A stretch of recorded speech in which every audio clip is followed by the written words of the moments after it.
네, 어제하고 오늘하고 부활주일 기념해서 감사하는 마음으로 또 이웃 사랑하는 마음으로 계란 나누기 준비하시고 또 오늘은 나누시고 수고 많으셨습니다.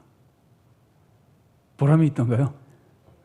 예, 참 귀한 시간이었던 것 같습니다. 오늘 우리가 지금 부활주일 성경 공부인데 우리는 지금 부활주일 전날 하게 돼서 우리는 미리부터 강단 준비된 것도 그렇고 부활주일 맛을 보는 것 같습니다.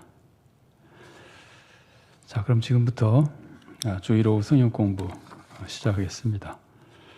먼저 다 같이 기도하시겠습니다. 사랑하는 하나님, 은혜를 감사드립니다. 저희들이 부족하지만 늘 주님께서는 우리를 사랑하여 주시고 선하고 의로운 길로 인도하시며 어려움을 당할수록 새로운 은혜와 힘을 주시고 그 어려움을 이겨내며 주님을 섬기고 주님으로부터 고난 속에서도 믿음을 지키고 섬김에 대해 더 큰 위로와 상급을 받으며 은혜가 충만한 삶을 살 수 있도록 인도하셔서 감사드립니다. 우리 주님, 저희들이 낙심하지 않도록 늘 붙들어 주시고 특별히 이렇게 힘을 내서 교회 나와 함께 신앙생활하는 성도들은 덜하겠지만 여러 가지 형편 속에 교회 나오지 못하고 신앙생활에 어려움을 겪는 성도들, 그 마음에 답답하고 안타깝고 또 심지어 신앙이 무뎌지는 경우도 있을 터인데 우리 사랑의 하나님께서 붙들어 주시고 지켜주시옵소서. 육신이 연약하거나 코로나 위험 때문에 나오지 못하는 성도들 불쌍히 여겨주시고 주님께서 그 마음을 위로하여 주시고 주님께서는 마음을 보시니 마음을 보신 주님께서 나의 여러 가지 부족한 점들을 다 기쁘게 받아주시고 마음을 보고 위로하시며 풍족한 은혜 내려주신다는 것을 신뢰하여 낙심하지 않게 하시고 주님께 더욱 소망을 아뢰며 주님의 은혜 속에 연약한 부위들이 강건해지고 억눌린 것들이 해방되며 더 힘차게 신앙생활하고 주님 영광을 위하여 헌신하며 은혜가 충만한 삶을 사는 성도들이 되도록 우리 모든 성도들에게 은혜 내려 주시옵소서. 주님께서 세우신 교회가 참으로 주님의 몸된 교회의 모습을 잘 회복하여 세상에 주님의 영광을 드러내고 하나님의 나라를 확장하며 하나님의 선하신 뜻을 이루어드리도록 많은 영혼을 구원하는 교회가 되도록 우리 교회를 은혜로 인도하여 주시옵소서. 이 시간도 주님의 말씀을 함께 배웁니다. 주님께서 친히 말씀을 가르쳐 주시고 주님의 말씀을 배웠다고 구원받는 것이 아니라 주님의 말씀대로 살아야 구원받는다고 주님께서 경고하시고 가르쳐 주셨으니 말씀을 배우는 만큼 믿음이 새로워지게 하시고 믿음의 힘을 얻게 하시고 말씀을 배우는 만큼 삶이 변하며 신앙이 성장하고 은혜가 충만한 성도로 살아나가도록 우리에게 은혜 내려주시고 이 시간도 말씀 속에 저희들에게 계획하신 은혜를 충만히 내려주시옵소서. 함께 모여서 하는 시간에도 함께 하시고 또 교회 나올 수 없어 영상이나 매체를 통해서 또 문서를 통해서 공부하는 성도들에게도 성령님이 친히 가르쳐 주셔서 주님의 은혜가 충만하도록 역사하여 주시옵소서. 이 시간 모든 것을 주님께 맡기옵고 예수님 이름으로 기도드리옵나이다. 아멘. 네, 성경 말씀 곧 읽겠습니다. 오늘은 마태복음 8장 5절부터 13절까지의 말씀입니다. 마태복음 8장 5절부터 13절까지입니다.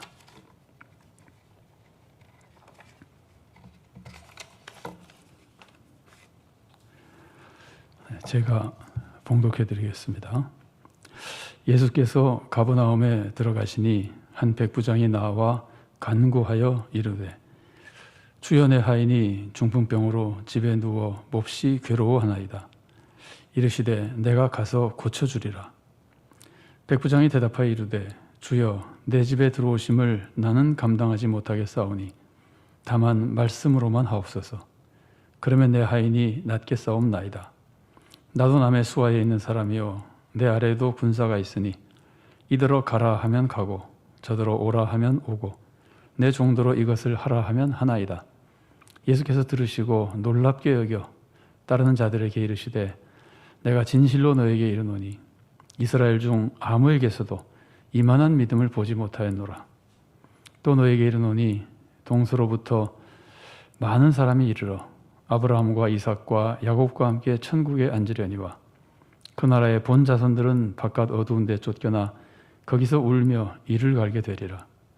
예수께서 백부장에게 이르시되 가라 내 믿은 대로 될지어다 하시니 그 즉시 하인이 나으니라. 아멘. 자, 오늘 본문을 잘 이해하기 위해서 본문의 배경을 몇 가지 살펴보도록 하겠습니다. 먼저 지금 본문에서 백부장이 예수님께 나와서 간구하잖아요. 자, 이 백부장에 대해서 조금 살펴보면은 백부장을 뭐라고 설명할 수 있을까요? 한마디로 말하면은 부하 100명인 장교. 그렇죠. 백부장이 100이 그거잖아요. 100명의 군사를 거느리는 로마의 지휘관이다. 이제 로마 제도에서 썼으니까 그렇게 우리가 말할 수 있는데 이 백부장은 로마 군대 체계에서 가장 중추적인 역할을 하는 장교라고 합니다. 100명이 모이는 백부장, 이 100명이 모인 부대가 60개 모여서 6,000명이 모이면 군단이 되고 이제 그러거든요. 그런데 이 백부장이 가장 중추적인 역할을 하고 실제로 전쟁이나 이런 군사 작전이나 이런 데서 굉장히 중요한 역할을 했었다 그럽니다. 그리고 지위도 상당히 높은 겁니다. 백부장 정도 되면은. 그러니까 훌륭한 장교, 그 군대에서나 혹은 나라에서 영향을 미칠 수 있는 장교이기 때문에 아주 고급 장교는 아니지만 그래서 상당한 지위와 권력을 가지고 있었고 특별히 교양이나 실력이나 인품 같은 것들이 아주 좋은 경우가 많았다 그럽니다. 우리나라도 어느 정도 훈련을 받은 장교들은 다 어느 정도를 다 갖추고 있게 돼 있어요. 원칙적으로는. 또 그런 것들을 다 갖춰야 그 장교로 승진도 하고 그러거든요.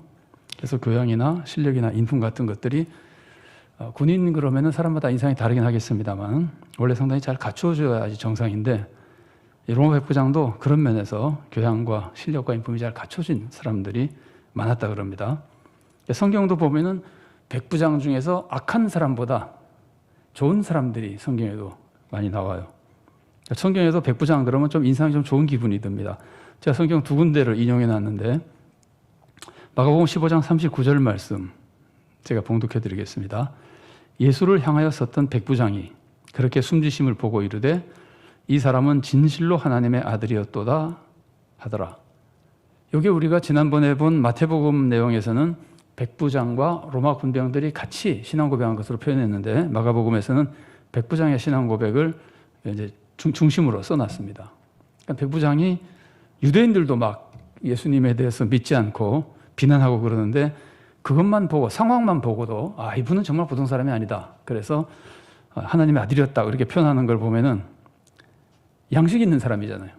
그런 인상을 줍니다. 그 다음에 또 사도행전 보면은 사도행전 10장 1절과 2절 말씀 제가 봉독해 드리겠습니다. 가이사랴에 고넬료라 하는 사람이 있으니 이달리아 부대라는 군대의 백부장이라. 그가 경건하여 온 집안과 더불어 하나님을 경외하며 백성을 많이 구제하고 하나님께 항상 기도하더니 굉장히 좋은 사람이죠. 이 백부장은. 오늘 본문에 나오는 백부장은 어때요? 기분이 어떻습니까? 나중에 예수님이 칭찬하신 걸 들어보면은 이스라엘인들보다 믿음이 좋았던 칭찬을 받고 인품도 굉장히 좋아 보이죠. 오늘 우리가 살펴보겠습니다만은 그렇다고 해서 뭐 백부장이 무조건 인품이 좋다고 말할 수는 없으나 그렇게 사회적으로 인정받는 사람이 많았던 그런 그리고 권세 있는 사람이었다는 걸 우리가 배경으로 일단 알 수 있습니다. 자, 그리고 이제 이런 사람이라면은 속국인 유대인들에게는 굉장한 권세를 가지고 있겠죠. 그러니까 막강한 권세를 그 지역에 가지고 있는 사람인데 이런 백부장이 젊은 유대인인 예수님께 나와서 이렇게 간구한다고 하는 것은 예수님을 굉장히 높이고 있는 모습이라고 볼 수 있습니다. 우리가 회당장이 예수님께 와서 간구하는 것도 회당장도 유대사회에서 지위가 있는 사람이기 때문에 예수님을 굉장히 높인다는 걸 알 수 있고 로마 백부장이 와서 간구하는 것도 역시 그런 것이라고 볼 수 있습니다. 예수님을 굉장히 높이고 있는 모습. 이걸 우리가 배경 속에서 쉽게 알 수 있고 그 다음에 백부장이 간구한 내용을 보면은 하인의 병을 고쳐달라는 거죠. 제가 오늘 이 성경 공부 자료를 보다가 제목이 뭐라고 되어 있죠? 제15과 백부장의 누구를 고침? 종을 고침. 근데 오늘 본문을 보면은 종이라고 표현되지 않고 하인이라고 되어 있죠. 그래서 제가 내가 아직도 굉장히 여러 가지로 이게 성경을 이해하는 데서 부족한 점이 많구나 하는 걸 느꼈는데, 왜냐하면 누가복음에는 종이라고 되어 있어요. 여기는 하인이라고 되어 있고, 그러면 우리가 본문을 누가복음으로 할 때는 백부장의 종이라고 표현해야 맞고, 마태복음을 공부할 때는 백부장의 하인이라고 하는 것이 사실은 더 정확한 표현입니다. 그런데 이제 성경에 여러 곳에 나오는 본문에 대한 이미지가 한 곳에 모여 있어가지고 마태복음을 말하면서 누가복음 내용을 얘기하기도 하고, 똑같은 사건이 이렇게 기록된 게 많잖아요. 누가복음을 얘기하면서 마태복음을 얘기도 하고 그러기가 쉬운데, 이건 표현이 그런 식이 되어버렸습니다. 이제 내용은 마태복음 중심으로 하는데 표현을 늘 습관적으로 붙어있던 표현을 써서 백부장의 종이라고 표현한 것이 정확한 표현이 이 점에서는 아니라고 볼 수 있습니다. 자, 이제 2번 계속 보겠습니다. 반괄호 2번. 백부장이 간구한 내용은 하인의 병을 고쳐달라는 거죠. 자기 병을 고쳐달라는 것도 아니고, 비교해 보면 자기 자식의 병을 고쳐달라는 것도 아니고 하인의 병을 고쳐달라는 겁니다. 여러분, 그 수로보니게 여인이 딸을 귀신 들렸다고 고쳐달라는 장면이 나오죠. 그래서 예수님이 막 안아줄 것 같이 막 그러니까 나중에 계속 붙들고, 예수님 나중에는 자녀에게 줄 떡을 개에게 주지 않는다. 그러니까 개도 떨어지는 음식을 먹는다고 얘기하면서 막 계속 매달린 여인이 나오죠. 근데 그 여인은 딸이었잖아요. 이건 보통 사람이 이해가 되죠, 그죠? 근데 하인을 위해서도 만일에 그 여인이 그랬다 그러면은 차원이 좀 달라지죠. 딸에게 한 것보다 하인을 위해서 그랬다 그러면은 이 사람의 사랑이라고 하는 것은 특별한 사랑이라고 이제 느낄 수 있게 되는데, 이제 그런 것과 비교해 보는 겁니다. 이 지금 백부장은 하인의 병을 고쳐달라고 찾아온 사람입니다. 그래서 이 모습은 하인을 사랑하는 모습입니다.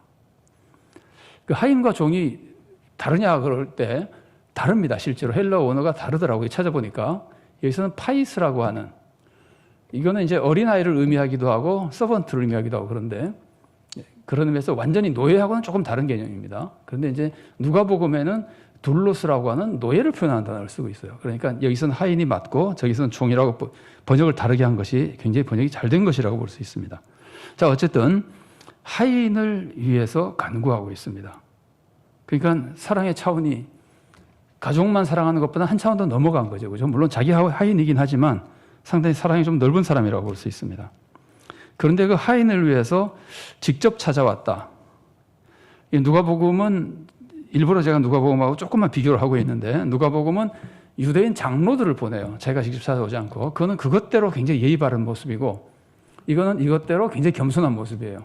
서로 다른 면에서 좀 모습을 우리가 찾아보면은, 직접 자기가 권위를 가져야 될 사람이 유대인 청년을 찾아와서, 이제 막 떠오르는 지도자죠. 찾아와서 자기를 그렇게 낮추며 예수님을 믿고 예수님을 높였다고 하는 것, 이것도 이 사람의 모습으로서 굉장히 중요한 모습입니다.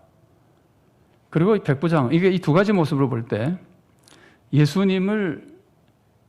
그런 예수님을 찾아와서 이렇게 자기를 낮추면서 했다고 하는, 예수님을 굉장히 믿고 있는 거죠. 그죠? 예수님이 정말 하인을 고칠 수 있다고 믿으니까 이렇게 하지, 할지 안 할지 모르겠다 그러면 이렇게까지 안 할 거 아니에요. 그러니까 이 사람이 이렇게까지 자기를 낮추면서 간절히 간구하는 것은 굉장한 믿음을 보여주는 것이고, 동시에 하인에 대한 사랑을 보여주는 것이고, 그래서 이제 양괄호 3번에서 그렇게 표현한 겁니다.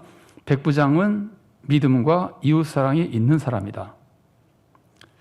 그런데 이제 이 이웃사랑의 모습에, 백부장이 보여주는 이웃사랑의 모습 안에는 이웃에 대한 예절도 포함되어 있습니다. 사랑은 무례히 행치 아니하고, 그렇죠. 거꾸로 말하면 사랑은 예절 바른 것이라는 거죠. 백부장은 이웃을 사랑하는데 하인도 사랑하고 예수님을 대할 때도 예수님께 예절 바르게 대하는 모습을 보여줘서 예수님에 대한 이웃 사랑의 모습이 예절 바른 사랑의 모습이라고 볼 수 있습니다. 물론 예수님에 대해서는 이웃 사랑만 있는 것이 아닙니다. 예수님을 특별한 분으로 믿고 있는 믿음도 있습니다. 그래서 믿음과 이웃 사랑을 잘 품고 있는 사람이라고 볼 수 있습니다. 누가복음 7장 1절부터 10절에 나오는 것과 제가 일부러 비교하는 것은, 우리도 이제 성경 읽다 보면은 누가복음에서 읽은 것하고, 예를 들면 마태복음에서 읽은 것하고 늘 이렇게 머릿속에서 같이 나오는 경우가 많이 있거든요. 그래서 이게 다르지 하고 생각할 때가 있을 수 있어서 제가 일부러 조금만 표현하는 겁니다. 누가복음에서는 유대인 장로들에게 부탁했는데, 유대인 장로들에게 부탁했다고 하는 것은 유대인 장로들이 굉장히 인정해 준 사람이었다는 뜻이에요. 실제로 유대인 장로들이 찾아봐 가지고 이 사람은 예수님으로부터 이런 도움을 받을 만한 자격이 있는 사람입니다. 우리 민족을 사랑하고 회당도 지어주고 이런 식으로 그 백부장에 대해서 굉장히 높게 평가하는 얘기가 나오거든요. 그러니까 유대인 장로들도 다 권위 있는 사람들이잖아요. 특히 신앙적인 권위가 있는 사람인데 이방인의 부탁을 그렇게 쉽게, 특히 종교적인 거에서 쉽게 들어주기가 만만치 않거든요. 그런데 이 사람들이 듣고 있다고 하는 것은 유대인 장로들이 이 백부장을 굉장히 인정했었다는 것을 보여주고, 동시에 이것이 또 다른 의미에서 예의가 되는 것은 예수님을 만나는데 이방인이 툭 가서 만나는 것이 아니라, 더군다나 이방인의 무슨 뭐 권세 있는 사람이 툭 가서 만나는 게 아니라 유대인 지도자들을 보내가지고 간접적으로 이렇게 부탁하는 것은 유대인이 유대인을 만나서 대화할 수 있게끔 해주는 또 다른 예의 바른 모습이라고 볼 수 있습니다.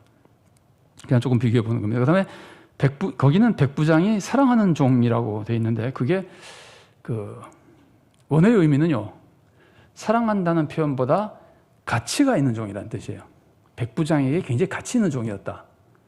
그러니까 백부장 그러니까 뭐 가문이라든가 자기가 하는 일을 할 때 이 사람이 아주 유능했다든지, 아니면 뭐 가정의 특정한 분야에서 이 사람이 굉장히 많이 도움을 줄 수 있는 사람이었든지 굉장히 가치가 있는 사람이라는 뜻이에요. 그래서 이거는 그 가치가 있게 인정하는 것 자체가 사랑이죠. 이 사람을 내가 가치 있는 사람으로 인정하는 것은 굉장히 중요한 사랑의 모습입니다. 그 점에서 사랑이라고 볼 수도 있고, 근데 이제 한 가지 약간 다른 각도에서 볼 수 있는 게 있다면은, 사람이 가치가 있으면은 사랑하지 않아도 잃고 싶지 않잖아요. 내가 굉장히 사랑하는 사람이면은 사랑하기 때문에 잃고 싶지 않지만, 가치가 있고 그걸 떠나서 그냥 사랑하는 대상 자체가 가치 있는 거죠. 그런데 이제 유능해서 가치가 있다면은, 유능하면은 별로 사랑하지 않아도 일단 도움이 되니까 가치가 있죠. 뭐 그래서 사랑하기도 하지만 일단은 사랑하는 마음이 별로 없어도 유능하면은 가치가 있습니다. 그런데 이제 유능하지 않으면 가치가 떨어지고, 그런 것을 비교해 볼 때 만일에 이 백부장이 예수님을 찾아가서 이 사람 꼭 살려달라고 부탁하는 것이 가치 있는 종을 잃기가 싫어서였다는 마음이 만일에 들어있다면, 혹은 많이 있다면, 우리가 지금 생각하는 사랑의 모습이 조금 약해질 수도 있습니다. 그럼 제가 참고로 말씀드리는 것이고, 어쨌든 이제 오늘 우리가 마태복음을 중심으로 보기도 하지만 하인을 위해서 와서 간구했다고 하는 것은 가치가 있었든 없었든, 아니면 인간적으로 사랑했든 아니든 이 종을 사랑하고 있었던 건 사실입니다. 그래서 이제 백부장의 모습에서 하인을 위해서 찾아온 백부장의 사랑의 모습, 그리고 예수님께 자기를 낮추면서 그렇게 예수님께 매달릴 수 있었던 예수님에 대한 믿음의 모습, 그래서 백부장에게는 믿음과 사랑의 모습이 나타나고 있는 겁니다. 나중에 이제 예수님이 이 백부장의 사랑을 굉장히 크게 칭찬하시잖아요. 그러면 그 칭찬하신 사랑의 내용은 무엇일까? 그건 나중에 좀 더 살펴보겠습니다만은, 우선 백부장에게서 이런 모습을 볼 수 있습니다. 그리고 저 예절에 관련해서는 제가 괄호에다가 아래를 참고하라고 써놨는데, 아래에서 예절에 관련된 얘기는 조금 더 살펴보도록 하겠습니다. 자, 이게 백부장과 관련된 이 본문을 이해하기 위한 배경적인 하나의 미리 살펴본 것이라고 볼 수 있고, 자, 2번 보겠습니다. 이제 예수님의 대답을 한번 살펴보십시오. 예수님은 직접 하인을 고쳐주러 가겠다고 말씀하십니다. 이거는 부탁한 사람으로서는 굉장히 고마운 얘기죠. 일반적으로 사람들은 능력 있는 사람이 와서 직접 만져주고 안수하고, 특히 이제 치료할 때 안수를 하고 많이 그러면은 훨씬 더 능력이 잘 나타날 것이라고 생각하거든요. 일반적으로 사람들은 그렇습니다. 여러분 생각이 어떠세요? 성도님들은, 지금 현재 예수님 믿는 성도들은 전혀 안 그럴까요? 좀 그럴까요? 전혀 현재 예수님 믿는 성도들도 그냥 기도하겠습니다 하는 것보다 찾아가서 안수하고 기도하겠습니다 그러면 느낌이 좀 더 기도가 잘 된다든가 역사가 더 크게 나타날 것 같은 인상을 많이 받거든요. 일반적으로 사람들이 다 그렇단 말이죠. 그러면은 이 백부장의 입장에서는 예수님이 가서 고쳐주겠다 그러면 굉장히 좋아할 일이잖아요. 진짜 더 많이 나을 것 같은 가능성을 더 많이 느낄 수 있잖아요. 일상적인 사람의 모습이라면. 이게 나만도 그랬었죠. 성경 보면 엘리사가 나만에게 너가 씻어서 나서라 그러니까 막 화를 내잖아요. 자기 생각에는 나와서 손을 흔들면서 신의 이름을 부르고 막 고쳐줄 것이라고 생각했다가 그런 거 하나도 안 하니까, 그러니까 사람들이 이렇게 종교의식, 특히 더 눈에 두드러지고 더 적극적인 종교의식이 더 큰 역사를 하고 더 자기에 유익할 것이라고 다 생각하는데, 이 사람은 지금 예수님이 직접 찾아가서 고쳐주겠다고 하는 것은 말할 수 없이 좋아할 일이고 환영할 일인데, 백부장 대답을 이제 3번에서 살펴봅니다. 우리가 잘 아는 거지만 3번의 1번 반거를 1번 보면은 백부장은 예수님이 자기 집에 들어오는 것을 감당할 수 없다고 얘기를 합니다. 이 예수님이 자기 집에 들어오는 것을 감당할 수 없다고 하는 이 말 안에도 이제 믿음과 사랑, 예절 이런 모습들이 다 포함되어 있습니다. 우선 두 가지로 볼 수 있는데요. 하나는 유대인의 관습을 존중해서, 예수님은 유대인이고 나는 이방인이니까 유대인의 관습을 존중해서 예의상 거절하는 모습이 한 가지 있을 수 있고, 또 다른 거 하나는 단순히 예수님이 유대인이기 때문에가 아니라 예수님은 워낙 위대한 분이고 진짜 하나님의 어떤 특별한 분이기 때문에 감히 일상적인 사람이, 감히 나 같은 사람이, 더군다나 나는 이방인이니까 더 못한다. 이제 두 가지로 볼 수 있는데 그 두 가지가 2번과 3번에 써놓은 내용입니다. 먼저 반괄로 2번을 보면은 유대인 관습을 존중한다. 당시 유대인들은 이방인의 집에 들어가는 것을 굉장히 꺼렸죠. 그래서 베드로가 초대교회에서 그렇게 많은 사람들로부터 존경받는 사람이고 인정받는 사람이었는데도 불구하고 고넬료의 집에 들어갔다 나온 것 때문에 막 비난을 받잖아요. 사도행전을 보시면은 10장에서 고넬료의 집에 갔다 왔는데 11장에서 너 왜 이방인의 할례받지 못한 자의 집에 들어갔냐고 비난한 사람들이 나와요. 예수 믿는 사람들이에요. 그 사람들이 다. 예수님을 믿는 유대인들. 그러니까 할례를 중요하게 생각하는 유대 전통을 가지고 있는 사람들이 그렇게 얘기하거든요. 그러니까 이방인을 그냥 만나는 것하고 이방인의 집에 들어가는 것과 전혀 다릅니다. 이방인을 만나도 유대 땅에서 만나면 우리 영역에서 만나는 거잖아요. 그런데 이방인의 집에 들어가는 것은 그 집은 이방인의 영역처럼 보이는 거예요. 그러니까 굉장히 차원이 다른 만남이에요. 그래서 이제 유대인들은 이방인의 집에 가면 굉장히 꺼리는데, 뭐 같이 식사하는 거 안 하는 건 말할 것도 없고. 자, 그런데 이제 예수님이 가겠다. 그러니까 이 사람은 당신이 유대인으로서 우리 집에 오는 것이 당신 관습에 맞지도 않고 정말 그 지나친 희생이 될 수도 있는데 그러실 필요는 없다. 내가 그렇게까지 뭐랄까 괴롭혀드리고 싶지는 않다. 이제 이렇게 해서 인간적인 예절의 모습이 이 안에 포함되어 있다고 볼 수도 있습니다. 그런데 이제 실제로 보면은 그것보다 훨씬 이상인데 이제 살펴보는 겁니다. 그냥. 그래서 예수님이 오시는 것을 거절하는 것은 유대인이고 유대인의 관습을 존중하는 모습이 하나 있을 수 있고, 이제 그것보다 훨씬 중요한 것은 이 3번입니다. 예수님의 거룩하심을 존중하는 겁니다.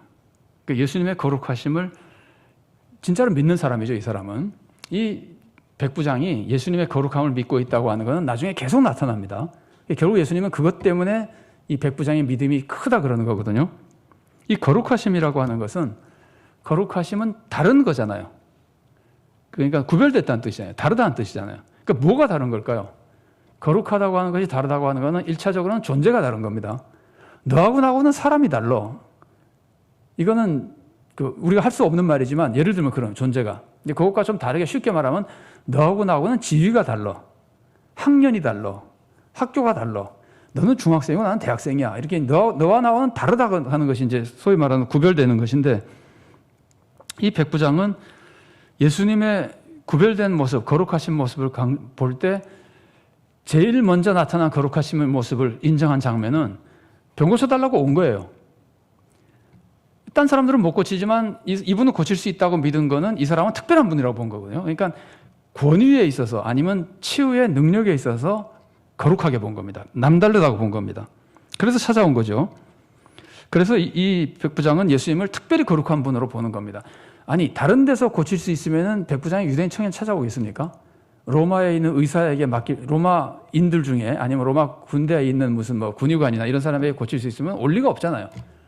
굳이 유대인 청년에게 와서 이렇게 자기 인간적인 자존심을 내려놓고 부탁한다는 것은 예수님의 특별한 능력을 믿은 거거든요. 이게 달리 말하면 거룩한 분으로 믿은 거예요. 그래서 부탁하러 온 겁니다. 그리고 그렇게 특별한 분으로 믿었기 때문에, 이분이 워낙 거룩한 분이고 특별하게 권위가 있는 분이고 특별한 능력이 있다고 하는 것은 달리 말하면은 존재가 다른 분이라는 뜻이잖아요. 우리랑 좀 다른 분이다, 이분은. 그래서 자기 집에 모실 수 없다고 생각하는 거. 이제 여기다가 만일에 우리가 한 단어를 딱 덧붙인다면은 이 사람은 하나님이 보내신 특별한 분이다. 표현이 안 돼 있어도 그런 이미지가 같이 들어있는 거거든요. 그래서 더더욱 이방인인 자기 집에는 모실 수 없다. 당신네들의 신앙과는 그것이 아닌데 그 하나님이 보내신 특별히 거룩한 분이라면 더더욱 모실 수 없다. 이게 이제 이 사람이 예수님이 모시지 않고 싶어하는, 모시는 것을 부담스럽게 생각하고 감히 그럴 수 없다고 말하는 가장 중요한 이유거든요. 그래서 믿음이라고 하는 것은요, 여기서 이제 믿음 얘기를 조금 하면은, 믿음이라고 하는 것은 원래 뭘 믿는 거냐 하면은 나와 다르다는 것을 믿는 겁니다. 아니, 제가 다른 믿음이 아니라 신앙의 믿음이라고 하는 것은, 신앙의 믿음은 나와 다르다는 걸 믿는 겁니다. 예수님이 나와 똑같다면 믿을 필요가 뭐 있습니까? 예수님이 한 건 나도 할 수 있고 내가 못한 거 예수님도 못하고, 그럼 믿을 필요가 없잖아요. 믿으면은 꼭 나와 다르기 때문에 믿는 겁니다. 하나님이 나와 다르기 때문에 믿는 겁니다. 그래서 자주 말씀드리지만 하나님이 이해가 안 된다 그러면은 그게 우리가 하나님을 믿어야 될 제일 중요한 조건이에요. 내가 이해할 수 없는 나와 다른 분이기 때문에 실제로 믿는 거예요. 그냥 나하고 똑같은 분이면 전혀 믿을 필요가 없어요. 다르기 때문에 믿는 거예요. 믿는다고 하는 것은. 그러니까 이렇게 되는 겁니다. 믿음은 나와 다르기 때문에 믿는 것이고, 이걸 우리가 신앙적으로 표현하면 거룩한 분이기 때문에 믿는 것이고, 그러면 반드시 따라오는 게 뭐냐면은 나와 다른 분으로 대접할 수밖에 없는 겁니다. 정말 나와 다른 분이라고 믿으면은 대접이 달라져야 되는 거예요. 그러니까 하나님이 정말 전능하신 분이고 나의 모든 것을 주관하신 분이고 나를 다스리신 분이고 뭐 내 모든 걸 해결해 주실 수 있는 분이고, 그렇게 믿으니까 신앙생활 하는 거 아니에요. 그렇게 믿으니까 기도하는 것이고, 그러면 하나님을 다르게 대접할 수밖에 없단 말이에요. 그러니까 믿음은 그런 겁니다. 나와 다르다고 믿는 것이고 나와 다르게 대접하는 겁니다. 그러니까 하나님 대접하기를 인간 대접하는 것처럼 하는 것은 말이 안 되는 겁니다. 하나님 대접은 인간과 전혀 다르게 대접해야 되는 겁니다. 그게 믿음입니다. 그러니까 믿음은 나와 다른 걸, 거룩한 걸 믿는 것이고, 거룩한 게 따른 특별 대우를 해드리는 겁니다. 그러니까 이 백부장은 이걸 하고 있는 거예요. 진짜 진심으로 이렇게 다르게 믿고 있는 거예요. 그러니까 특별한 대우를 하고, 감히 우리 집에 모시지 못하겠다 그러죠.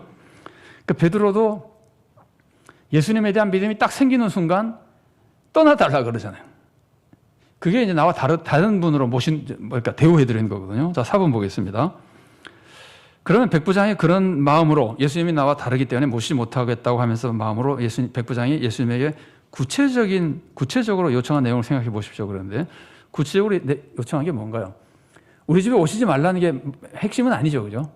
우리 집에 오시지 말고, 모실 수 없으니까 오시지 말고, 그러나 이건 해달라 그러잖아요. 뭘 해달라 그러죠? 말씀만 하시옵소서. 그래, 말씀으로 고쳐달라는 거잖아요. 그러니까 이 백부장은 예수님의 권능이 크다는 것을 믿었는데, 그 크다는 것을, 이제 이 크다는 것을 믿은 백부장의 모습이, 백부장의 믿음이 크다고 예수님보다 칭찬받은 모습이거든요.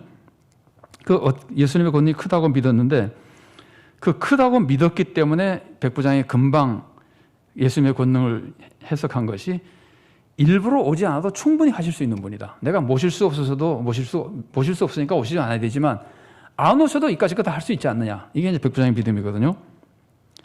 그래서 그 예수님의 권능을 아주 특별하게 믿은 건데, 이 예수님의 권능을 믿는 그 모습이, 예수님의 권능을 믿는 모습이, 제가 이제 그 아래 걸 그냥 읽어보겠습니다. 양과로 2번 읽겠습니다. 그렇게 믿는 것을 자기에게 실제로 적용한 겁니다. 그 권위를. 그런데 이제 자기에게 오지 말라고 적용하기만 한 것이 아니라, 그렇게 믿음을 이해할 때 모습까지, 두 가지 모습이 굉장히 중요한데, 이걸 제가 백부장이 이렇게 믿은 이유라 그러고, 그 뒷면에 보면은 백부장이 믿은 것은 여러 가지로, 우선 설명한 것부터 읽어드리겠습니다. 뒷면에 첫 번째 나오는 양괄호 1번을 보면은 자기가 경험한 권세 능력으로 예수님의 능력을 이해한 겁니다.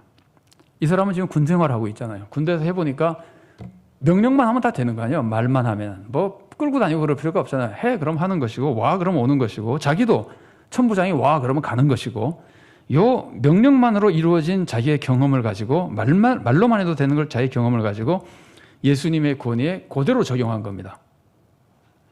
이게 첫 번째 적용입니다. 두 번째 적용은 뭐냐면은, 예수님의 권능을 자기가 믿은 그대로 자기 생활에 실제로 적용하는 겁니다. 이거 굉장히 어려워요.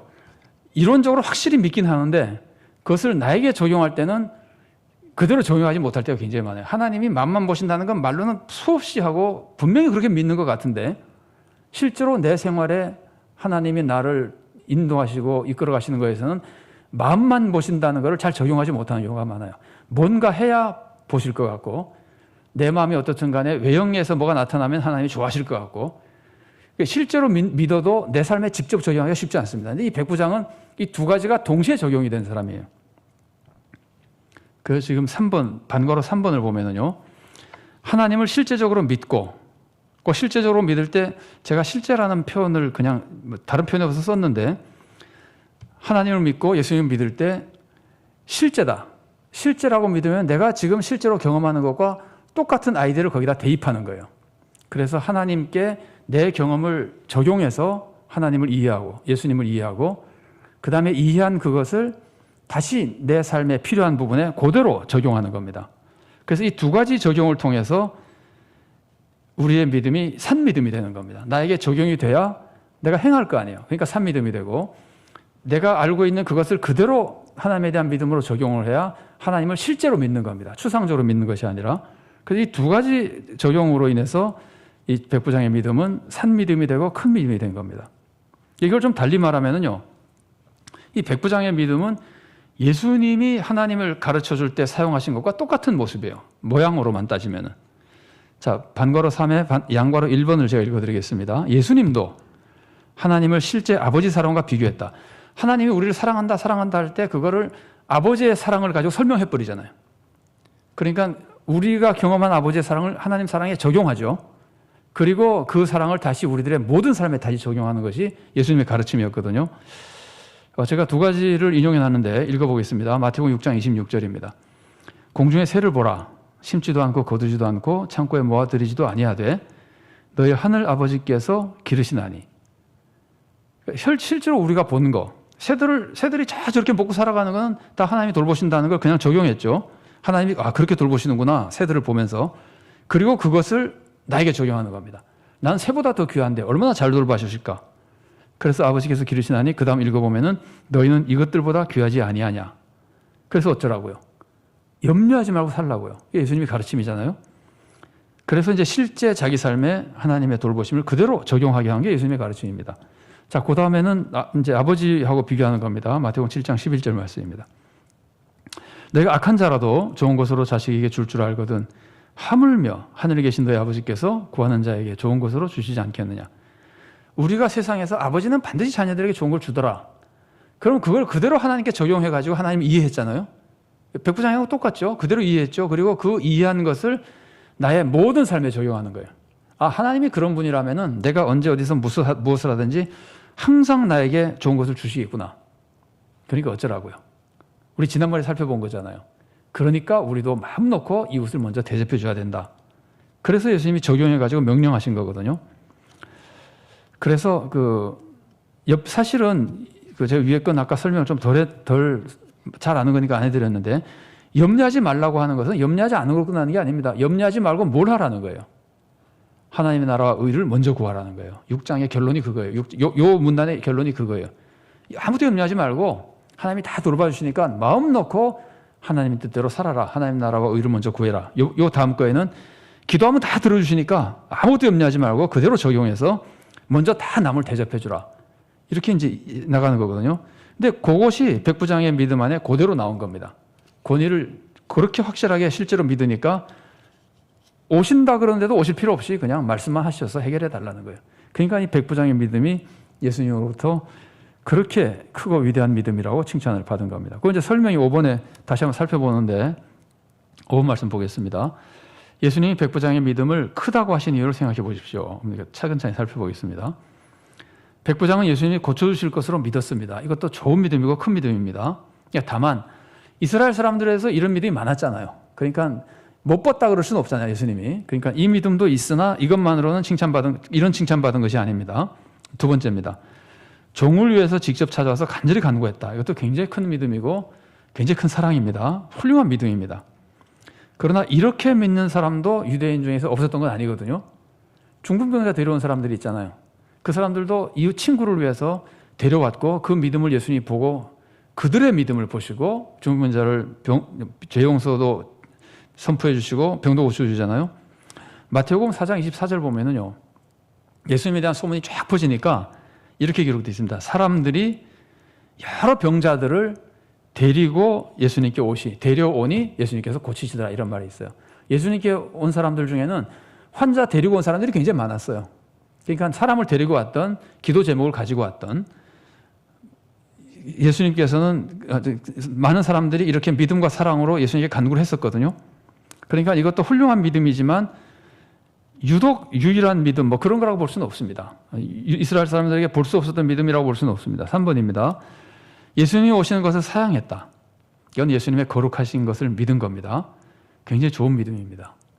그런데 이제 여기서 강조된 것이 오시지 않는 것을 사양하게 강조된 것인지 말씀만으로 고쳐달라는 것이 강조된 것인지를 보면은 이런 믿음 때문에 말씀만으로 고쳐달라 그러지만 결국 이것은 그 인간적인 예절을 강조하는 건 아니잖아요. 예수님에 대한 특별한 믿음이 예수님의 권위를 정말 확실하게 믿어서 그걸 다시 믿어서 예수님이 오시지 말라 그러는 거죠. 그러니까 그 자체만으로 특별히 강조된 내용은 아니고 그 다음과 합쳐져 가지고 강조된 거거든요.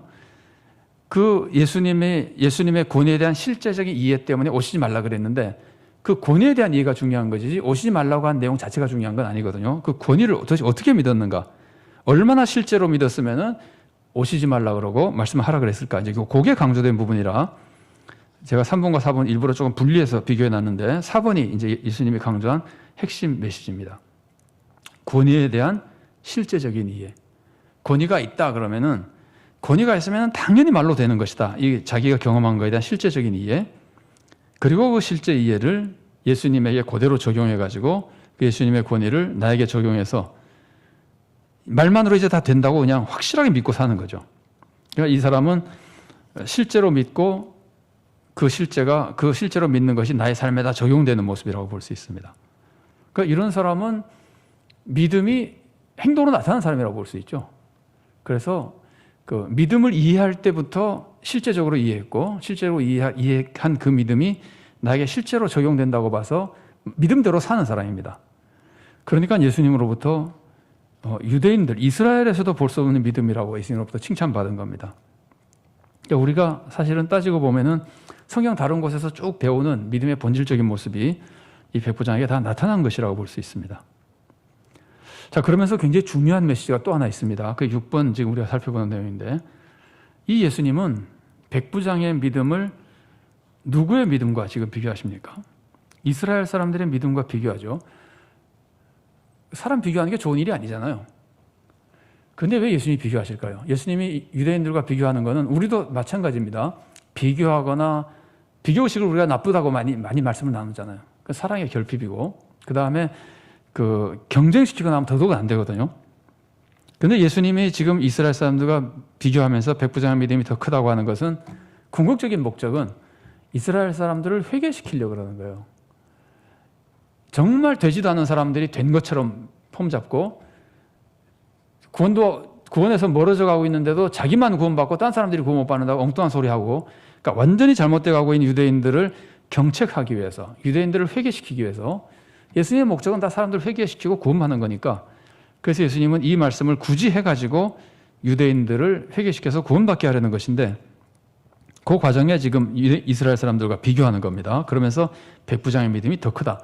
이 말씀은 믿음의 본질에 대한 설명도 있지만 앞에서 우리가 살펴본 대로 믿음의 본질에 대한 모습만이 아니라 이 말씀은 앞으로 이방인이 이스라엘 사람들보다 더 믿음이 좋아질 수도 있다는 더 믿음 좋은 사람이 많이 나올 수 있다는 것을 암시합니다. 이 이방인 중에서도 로마 군인 그러면은 유대인들로서는 정말 정 떨어지는 사람들이잖아요. 특별히 개인적으로 좋은 사람이 있다 하더라도 얼마나 그게 싫겠어요. 유대인들로서 로마 군인 그러면은. 그런데 그런 이방인이 지금 이스라엘 사람보다 믿음이 좋다는 한 가지 말씀을 하심으로써 앞으로 수많은 이방인들이 이스라엘 사람들보다 더 믿음 좋은 신앙생활을 하고 구원에 이를 것이라는 것을 미리 보여주는 겁니다. 그리고 동시에 앞으로 이방인들에게 구원이 퍼져나갈 것을 보여주는 겁니다. 이건 뭐 예수님이 비유 같은 데서 많이 말씀하신 거죠. 그 겨자씨 비유라든가. 그래서 새들이 깃들이느니라. 이게 이제 이방인들이 와서 구원받는다는 메시지거든요. 그래서 하나님 나라는 세상의 구원을 펼쳐나갈 것이고 이방인도 구원받을 것이다. 그게 백부장의 사건에서 예수님이 하신 말씀을 통해서 이제 알려주시는데, 이 말씀을 예수님이 아주 무서운 말씀과 더불어 이제 결론을 맺게 됩니다. 그래서 예수님은 로마 백부장이 찾아와서 믿음을 보여준 이 사건을 계기로 해서 유대인들을 경책하면서 동시에 이방인들의 구원이 널리 퍼질 것이라고 하는 걸 보여주는데, 특히 이제 유대인들에 대한 경고의 메시지가 결론 부분에 나옵니다. 마태복음 8장 11절과 12절 말씀입니다. 제가 봉독해 드리겠습니다. 또 너에게 이르노니 동서로부터 많은 사람이 이르러 아브라함과 이삭과 야곱과 함께 천국에 앉으려니와 그 나라의 본 자손들은 바깥 어두운 데 쫓겨나 거기서 울며 이를 갈게 되리라. 본 자손들이 누군가요? 본 자손들은 원래 약속된 백성, 이스라엘 백성이죠. 그러니까 이게 얼마나 자극적이고 무서운 표현입니까? 동서로부터 많은 사람이 온다는 건 이방인들이죠. 이방인들이 많이 들어와서 천국에 들어가는데 본 자손들은 오히려 쫓겨나서 슬피 울며 거기서 울며 이를 갈게 될 것이다. 이거는 좀 표현이 조금 극단적이죠, 그죠? 이방인들은 들어오고 본 자손은 쫓겨난다는 것만큼이나 극단적이잖아요. 사실은 누구든지 믿으면 구원 받는데도 불구하고 이방인들이 집중적으로 구원을 받고 유대인들은 오히려 집중적으로 쫓겨난다는 표현을 하고 있잖아요. 이걸 나중에, 이게 굉장히 중요한 신앙의 고민거리였거든요. 초대교회도 그렇고 모든 성도들에게 이게 고민거리예요, 사실은. 왜 약속된 백성은 나중에 다 구원 못 받느냐? 이거 말이 안 되는 거잖아요. 하나님의 약속이 어떻게 그런 약속이 다 있냐? 그래서 이 부분을 설명하는 게 로마서 9장부터 11장에서 사도 바울이 설명하는 겁니다. 아주 그거는 정말 특별한 설명입니다. 다른 데는 거의 나오지 않는, 제가 아는 바로는 특별한 계시를 받아서 설명하는 것인데, 그 원리가 그거잖아요. 아시죠? 로마서 사도 바울이 도대체 왜 유대인이 약속의 백성인데 이방인이 구원받고 유대인은 구원 안 받느냐? 그걸 통해서 하나님이 다시 유대인들이 하나님께로 오게끔 만드는 그 원대한 구원의 역사 섭리 속에 들어있는 내용이다. 이래서 유대인들도 나중에 구원받는다고 알려주긴 하죠. 여기서 예수님은 유대인들을 경고하는 겁니다. 지금 유대인들은 앞으로 이제 예수님을 십자가 못 박고 죽일 사람들이잖아요. 그러니까 얼마나 지금 마음이 완악하고 신앙생활 잘 못하고 있는가, 마음이 신앙으로부터 올바른 믿음으로부터 멀어져 있는가, 이런 것들을 안타까워하면서 경고하시는 모습이라고 볼 수 있습니다. 자, 이런 내용들을 머리에 두고 우리 삶에 이제 적용하기 위해서 조금 살펴보도록 하겠습니다. 4가지 질문만 제가 넣어놨는데요. 자, 1번 보겠습니다. 내가 치유를 위해서 가장 간절히 기도하는 대상은 누구입니까? 이건 지금 백부장이 하인을 위해서 기도했던 것과 비교해서 우리도 다 위해서 기도한 사람이 있을 거 아니에요. 우리 주위에 어려움 겪는 사람들이 얼마나 많습니까? 그러면 우리도 기도한 사람이 있을 겁니다. 가족일 수도 있고 성도들일 수도 있고, 또 우리와 가족이나 교회나 다른 사람들은 모르지만 나만 특별히 관계를 가지고 있어서 기도한 대상도 있겠죠, 그죠? 그러면 내가 간절히 기도한 대상이 누군지 한번 생각해 보시고, 그러면 내가 하나님께 기도하는 것 외에 그 사람을 위해서, 그 사람의 치유를 위해서 한 일은 무엇인가, 이런 것들을 생각해 보면서 이 백부장 같은 경우에 이런 사랑으로 하인을 고치려고 했다면은 예수님을 찾아오기 전에 할 수 있는 노력 안 해봤을까요? 예수님이 다른 걸 시켜도 또 했었겠죠, 그죠? 그러니까 이런 것들을 중심에 생각해 보면서 우리는 물론 기도하는 것이 굉장히 중요한 사역이지만 진정한 사랑이냐 아니냐를 한번 생각해 보는 점에서 할 수 있는 우리의 생각을 한번 할 수 있는 일들이나 또 하고 있는 사랑의 모습을 한번 점검해 보려고 그러는 겁니다. 자, 이번 말씀입니다. 예수님의 권세를 내가 주위에서 경험한 권세와 비교해서 설명해 보십시오. 예수님의 권세, 하나님의 창조주이시고 전지전능하신 권세, 이런 걸 우리가 많이 믿고 얘기를 하는데, 그거를 실제와 적용해 보기에, 좀 설명이 좀 다릅니다.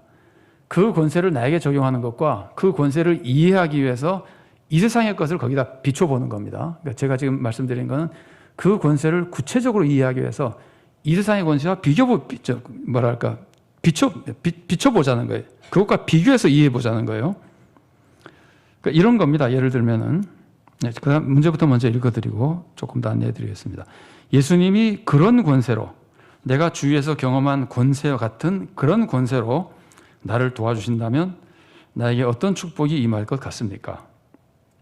그래서 제가 예를 두 개만 써놨는데, 인사권, 재력. 그럼 예를 들면은 우리가 인사권자가 굉장히 무섭잖아요. 사람마다 위치가 다 다르겠지만 일상적으로 어느 조직에서 일을 하는 사람은 인사권자가 제일 무섭잖아요. 정치인들이 제일 무서워하는 게 뭐죠? 선거 무서워하잖아요.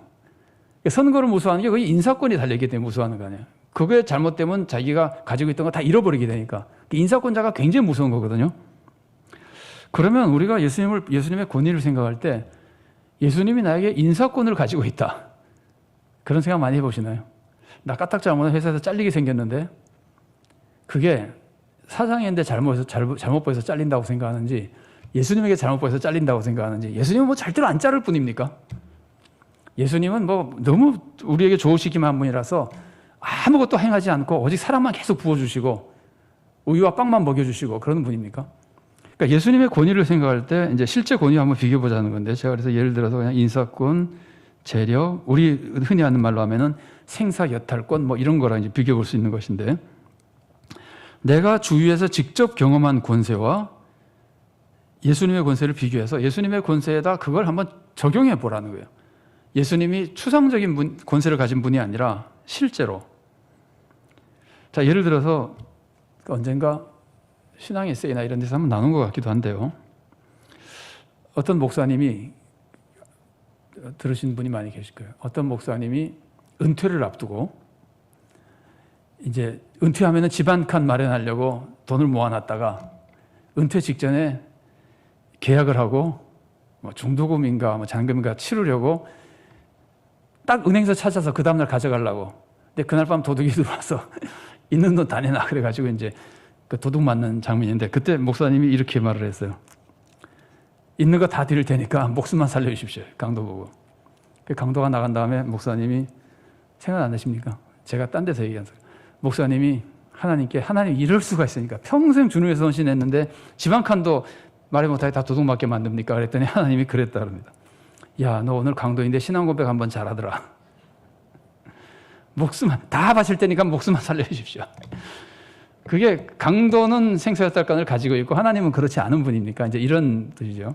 하나님의 권세를 우리가 어느 만큼 실제적으로 적용할 수 있느냐 하는 것이 이 백부장의 모범이거든요. 자, 그걸 그냥 한번 생각해 보는 겁니다. 그러면서 그것을 실제로 나에게 적용한다면, 예수님이 그런 권세로 나를 도와주신다면 나에게 어떤 축복이 임할 것 같습니까? 그러니까 돈이 너무 많아서 언제든지 내가 원하는 거는 다 해줄 수 있는 분이 있다. 그러면은 그 재력을 예수님께 적용하면은 그게 마태복음 7장 11절 말씀이잖아요. 기도하면 들어주신다는 말씀이잖아요. 그럼 하나님이, 아니면 예수님이 정말 그렇게 해주신다고 생각하면은 내 삶이 어떻게 바뀔까? 누리는 것도 바뀔 수 있고, 아니면은 태도가 바뀌겠죠. 그죠? 그런 든든한, 요즘 우리 말로 하자면은 누군가가 항상 잔고를 채워주는 카드, 뭐 이런 거, 그런 카드를 가지고 있으면은 어디 가도 무서울 게 없잖아요. 우리 세상에서 웬만하면 그것만 있으면 무서울 게 없잖아요. 근데 그런 실제적인 권위에 대한 이해, 그리고 그것을 내 삶에 실제로 적용할 때 내 삶의 모습, 내 마음가짐, 실제로 삶에 임하는 은혜와 권세, 이런 것들이 얼마나 바뀔 것 같은가, 이제 이런 것들을 실제로 생각해 보자는 뜻입니다. 그렇게 할수록 백부장이 칭찬받은 것처럼 믿음이 크다는 칭찬을 받게 되는 겁니다. 3번입니다. 백부장의 믿음이 이스라엘 사람들의 믿음보다 더 큰 것을 생각하시며 이와 비슷한 모습을 찾아서 거라 안에 넣어보십시오. 예수님 말씀은 이겁니다. 이방인의 믿음이 이스라엘인들의 믿음보다 더 크다. 이런 얘기인데, 그래서 제가 이제 클 수도 있다라고 표현한 거는 경우에 따라 다르니까 했는데, 어떤 사람의 믿음이 어떤 사람의 믿음보다 더 클 수도 있다. 걸어놓기 하면은 하실 수 있겠죠. 전 이제 신학교를 다니고 목사를 하다 보니까 목사 친구들이 많을 거 아니에요. 목사 친구들 중에서 이렇게 말하는 사람이 있어요.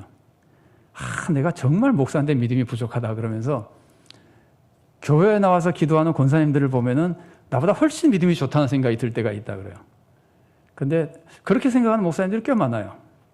그러니까 겸손해서 그럴 수도 있지만 또 권사님 믿음이 어떤지 우리가 어떻게 압니까? 속마음까지. 근데 보기에는 그렇게 느껴진다는 거예요. 내가 부족한 걸 생각하다 보면.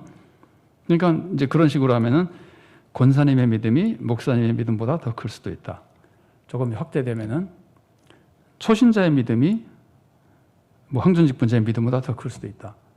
그래서 어떤 분이 만난 분 중에 이런 분이 있었다 그래요. 교회에 어떤 분이 교회 등록을 했는데 중년 여성 성도가 교회 등록을 했는데 등록한 다음 날부터 새벽 기도를 나와요. 안 빠지고 계속 나와요. 목사님이 이제 큰 감동을 받아가지고 좀 초신자인데 그렇게 새벽 기도 열심히 나오니까 그러니까 그분 얘기가 아니 예수 믿으면 나와야 되는 거 아니에요? 그러더래요. 이분은 다른 종교에서 어떤 그런 아이디어를 이미지를 가지고 있었는지 몰라요. 그러니까 하나님에 대해서 아주 순수하게 믿을 때는 우리가 전혀 생각하지 못하는 신앙생활을 할 수 있는 경우가 있습니다. 그래서 초신자가 그런 점에서 오히려 오랫동안 신앙생활하면서 이렇게 습관화되어 버린 아니면 교회 관습에 따라서 믿어버리는 그러니까 제가 말하는 습관적이 아니라 믿음의 내용 자체가 관습적인 믿음의 내용을 가지고 있는 사람보다 그냥 심플하게 말하자면 하나님 그러면 뭐 당연히 그래야지 뭐 이런 좀 다른 것들이 있을 수 있거든요. 그런 것도 있을 수 있고 유치부 교사 계신가요? 예를 들면 유치부 어린이가 유치부 선생님 믿음보다 더 클 수도 있다. 뭐 이렇게도 볼 수 있습니다. 자, 뭐 그런 여러 가지를 한번 생각해 보시면은 우리들의 신앙을 점검하는데 도움이 되리라고 생각됩니다. 자, 4번입니다. 이 표현이 좀 어렵긴 하지만 한번 제가 읽어보겠습니다. 교회 오래 다녔거나 교회 직분을 받았다고 영적 우월감을 가지고 있는 성도를 보신 적이 있습니까? 제가 어렵다고 한 거는 이러면 남욕하게 되잖아요. 근데 이제 이렇게 한번 생각해 본 다음에 나에게는 여기 진짜죠. 나에게는 그런 모습이 없는지 생각해 보십시오. 내가 가지고 있는 무언가 때문에 영적인 우월감, 내가 교회에서 활동하는 여러 가지 모습들 때문에 나에게 다른 사람보다 혹은 영적 우월감을 가지고 있는 것은 없을까? 만일에 그런 모습이 누구나 있을 수 있겠죠, 그죠? 근데 어떤 분야이든지 있을 수 있을 겁니다. 그러면 그런 잘못에 빠지지 않으려면 무엇을 조심해야 될까? 이제 이런 것들을 생각해 보자는 것인데, 이 모습은 사실 예수님이 이 마지막 결론으로 백부장 병 고친 것을 이용해서 굉장히 무서운 경고를 주신 거거든요. 유대인들의 교만에 대한 경고의 모습이에요. 자기가 지금 가지고 있는 거, 유대인이 가지고 있는 제일 자랑거리가 뭘까요? 선택된 백성. 이걸 달리 말하면 아브라함의 자손, 혈통, 선민의식 이런 것들이죠. 그거 가지고 자기들은 뭐 굉장한 사람인 줄 알고 있는데 예수님이 보실 때는 진짜 웃긴다 그거예요. 그거 가지고 구원받는 것이 아닌데 이 사람들은 그 혈통, 선민, 역사 이런 것만 가지고 예를 들면 교만해져 있는 겁니다. 그건 다 외적인 조건입니다. 외모에 불과합니다. 그 다음에 자기들이 받은 뭐 말씀, 뭐 성경, 종교적인 역사, 뭐라 그러죠? 유업, 종교 생활 이런 것들을 가지고 대단한 사람으로 지금 생각하고 있는데 넓게 보면 그럽니다. 그것을 예수님이 그러면 구원 못 받는다고 예수님이 경고하시는 거거든요. 근데 그거를 우리도 넓게 볼 수 있습니다. 교회가 그렇게 생각하는 모습을 찾아볼 수도 있고 아니면 좁게는 내 개인적으로 생각해 볼 수 있습니다. 그러니까 내가 신앙생활 할 때 가지고 있는 몇 가지 모습으로 그래서 신앙생활을 잘하는 사람일수록 다른 사람들을 비난하기 쉬워지거든요. 그리고 신앙생활을 잘하는 사람일수록 실제로 잘하는 겁니다. 실제로 잘하는 사람일수록 주님을 의지하는 믿음이 약해질 수가 있습니다. 그러니까 사도 바울이 한 게 그게 굉장히 중요한 진리라고 제가 소개해드리잖아요. 나에게 유익한 모든 것을 내가 뭐로 여긴다고요? 해로 여긴다 그러잖아요. 그것을 우리가 진심으로 이해할 수 있으면은 우리가 아마 많이 시험을 벗어날 수 있을 겁니다. 많은 분들이 시험에 빠지지 않게 될 겁니다. 그런 모습 있고 교회도 마찬가지입니다. 교회가 우리는 교회니까 뭐 그냥 한마디로 우리는 교회고 구원받은 사람이고 저 사람들은 이방인이니까 쉽게 예수 믿는 사람과 교회 다니는 사람 안 다니는 사람을 나누고 그 다음에는 내가 다니는 교회에 대한 자랑 혹은 자부심 이런 것 때문에 영적인 교만에 빠지게 되면은 이 유대인들이 했던 실수와 굉장히 비슷한 실수에 빠지는 겁니다.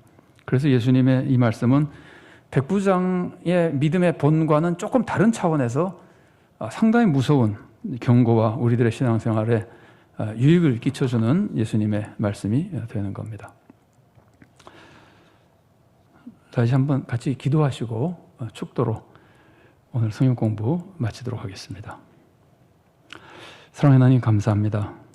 오늘도 저희들에게 말씀을 주시고 말씀을 통해 주님의 뜻을 또 주님이 기뻐하시는 믿음의 모습을 조금이라도 배울 수 있게 하시니 감사합니다. 그리고 특별히 이미 주님을 믿고 있고 구원을 받았고 주님의 몸된 교회에서 사역하며 주님의 종으로 살아가고 있는 모습 때문에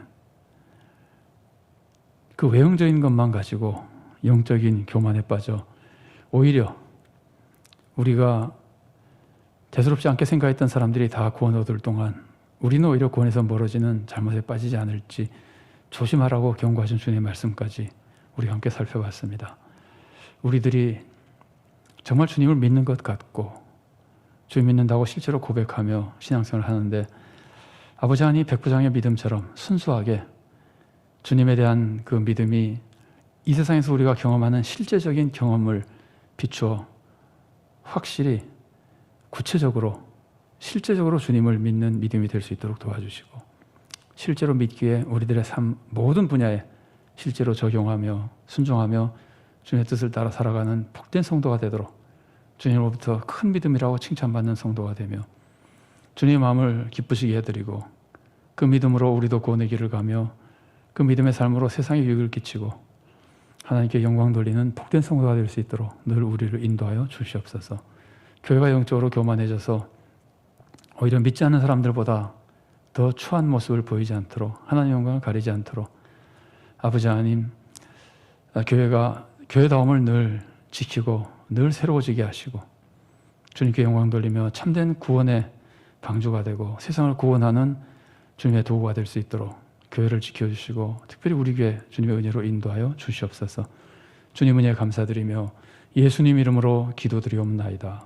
아멘. 주 예수 그리스도의 은혜와 하나님의 사랑과 성령의 교통하심이 주님께서 칭찬하신 믿음의 모습을 밝게 하라.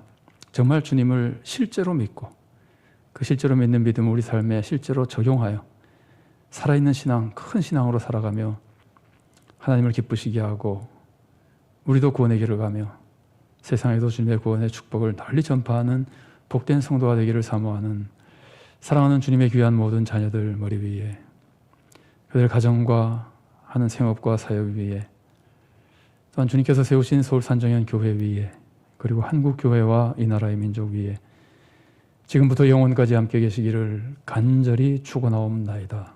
아멘.